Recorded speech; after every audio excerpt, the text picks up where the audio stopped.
Join అవుతున్నారు. నమస్కారం అండి ప్రసాద్ గారు, గఫూర్ గారు, శ్రీధర్ గారు. గఫూర్ గారు, నిన్న జగన్మోహన్ రెడ్డి గారు యాత్రకి వెళ్ళారు. అది ముందు నేను చెప్పాను, యాత్ర అంటే మళ్ళీ కన్ఫ్యూజ్ అవుతారేమో, జైలు యాత్ర అది, మీరని కాదు ఆడియన్స్. సో వరుసగా ఈ ఫినామినా అంటే ఈ అబ్జర్వ్ చేస్తే వారి ఎజెండాలో వాళ్ళ పార్టీలో ఎవరో ఒకళ్ళు ఏదో ఒక తప్పు చేస్తారు, వాళ్ళు జైలుకి వెళ్తారు, వాళ్ళని పరామర్శించడానికి జగన్మోహన్ రెడ్డి గారు ఒక యాత్ర చేస్తారు. సరే, వాళ్ళని పరామర్శించుకోవచ్చు, మనకేం అభ్యంతరం లేదు. కానీ ఎక్కడ ఈ మొత్తం ప్రొసీజర్లో పోలీసులు పెట్టిన నిబంధనలు కానీ, ఆంక్షలు అనేది పెద్ద మాట, అసలు ఆయన పట్టించుకోడు, కానీ నిబంధనలు అట్లీస్ట్ కొన్ని రూల్స్ ఉంటాయి కదా ఎవరికైనా, వాటిని కూడా ఆయన బ్రేక్ చేస్తూ యథేచ్ఛగా నిన్న కూడా వెళ్ళారు.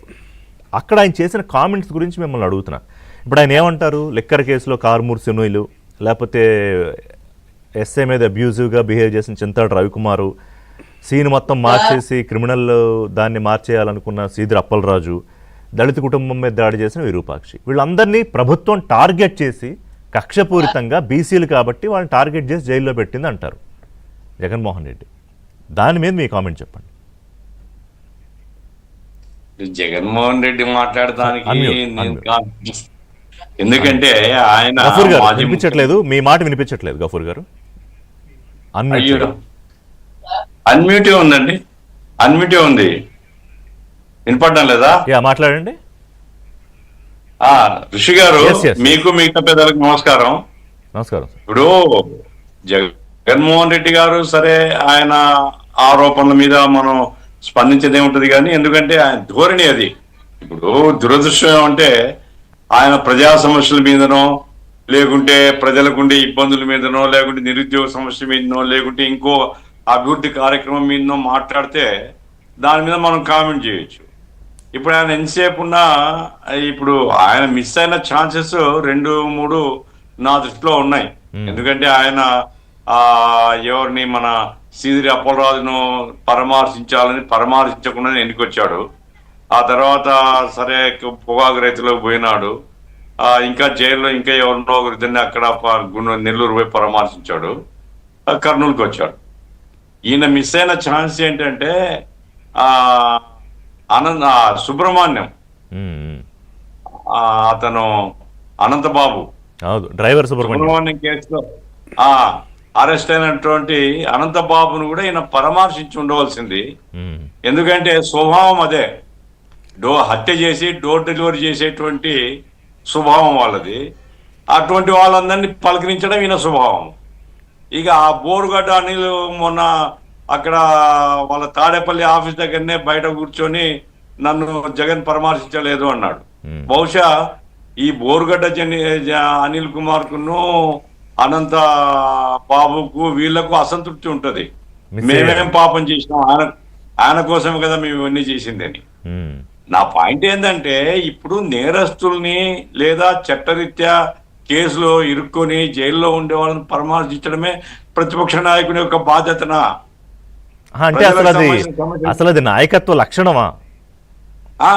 ప్రజలకు సంబంధించిన చాలా, ఆయన నిజంగా సార్ ఈ రోజు ఉండేటువంటి పరిస్థితిలో ఋషి గారు చెప్తున్నాను నేను, ఈ మొదట వేసిన పత్తి పంట ఇటువంటి పంటలన్నీ కూడా ఎల్నినో ప్రభావంతో వర్షాలు సరిగా రాక చాలా ప్రాంతాల్లో ఎండిపోతున్నాయి. గవర్నమెంట్ తప్ప, ఎల్నినోకి ఎవరు తప్పు కాదు, కానీ గవర్నమెంట్ చేయాలి, గవర్నమెంట్ ఆదుకోవాలని రైతుల దగ్గర కన్నా పోతే రైతుల సానుభూతి పెరుగుతుంది. లేకుంటే పనులు లేవు, ఆ పనులు లేనటువంటి జనం దగ్గర పోయి వీళ్ళందరికీ పనులు కల్పించాలా, ప్రభుత్వం బాధ్యత, కేంద్ర ప్రభుత్వం నిధులు ఇవ్వాలా అని అడిగింటే సానుభూతి పెరిగేది.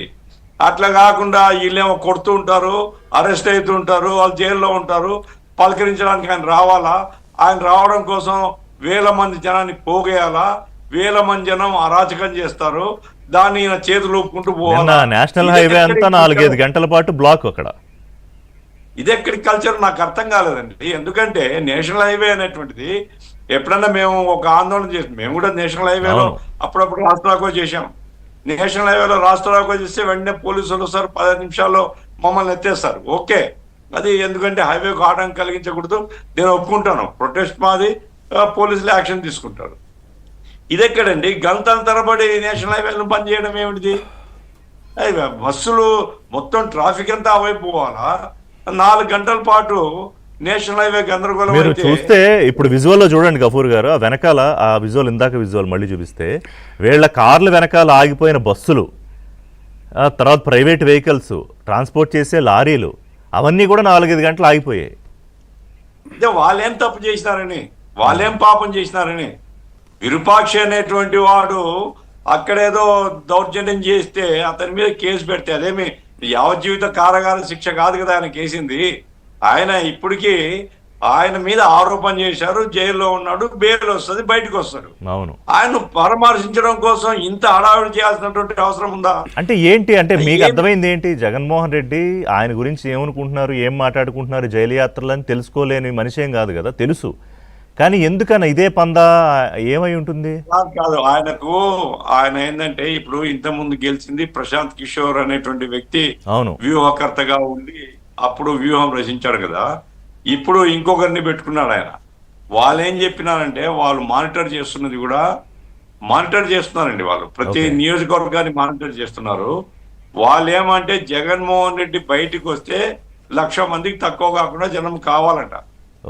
ఆ రకంగా జనం రావడం కోసం ఇప్పుడు నాకు తెలిసి కర్నూలు యాత్రకు 4-5 నియోజకవర్గాల వాళ్ళకి బాగా తప్పచెప్పారు.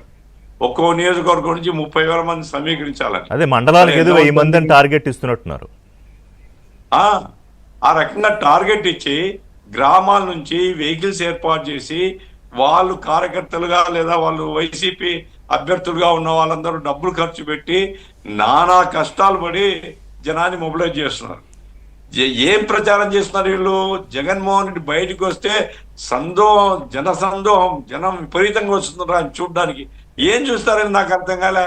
ఆయన చూడని వ్యక్తియా? సినిమా స్టార్ ఏమన్నా? సినిమా స్టార్లు కూడా ఇప్పుడు ఆదరణ తగ్గింది. మహిళా సినిమా స్టార్లు వస్తే ఏమైనా చూడడానికి పోతారేమో. అరే వాలంటరీగా ఎవరు రావడం లేదండి. ఇదంతా బలవంతం మొబిలైజేషన్. బలవంతంగా జనాన్ని మొబిలైజ్ చేసి నేషనల్ హైవే దిగ్బంధనం చేసి బస్సులు, లారీలు, ట్రాఫిక్ అంతా దిగ్బంధనం చేసి ఏం సాధిస్తాడు ఆయన? ఈ రకమైన టాక్టిక్స్ ఎందుకు తీసుకుంటున్నాడో నాకు తెలియదు.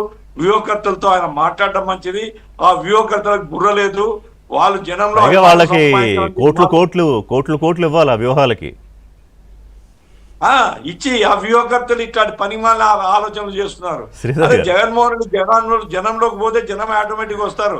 జనంలో పంపించే వ్యూహాలు రూపొందించండి. ఈ రకంగా నేరస్తులను పలకరించే వ్యూహాలతో మొత్తం జనాన్ని సఫర్ చేసేటువంటి పద్ధతిలో శ్రీధర్ గారు ఇప్పుడు నాకు ఏమనిపిస్తుంది అంటే రిలీఫ్ ఫీల్ అయింది ఏమంటే అన్టువర్డ్ ఇన్సిడెంట్ జరగలే. గఫూర్ గారు ఒక్క నిమిషం. శ్రీధర్ గారు మీరు వరుసగా ఈ ట్రాజెక్టరీ అంటే వరుసగా ఆయన ఇన్సిడెంట్స్ చూసుకుంటే 2 ఏళ్లలో ఎవరో ఒకళ్ళ పార్టీ వాళ్ళు ఏదో ఒక తప్పు చేయడం, ఒకళ్ళని బూతులు తిట్టడమో, మహిళా నాయకురాళ్ళని, లేకపోతే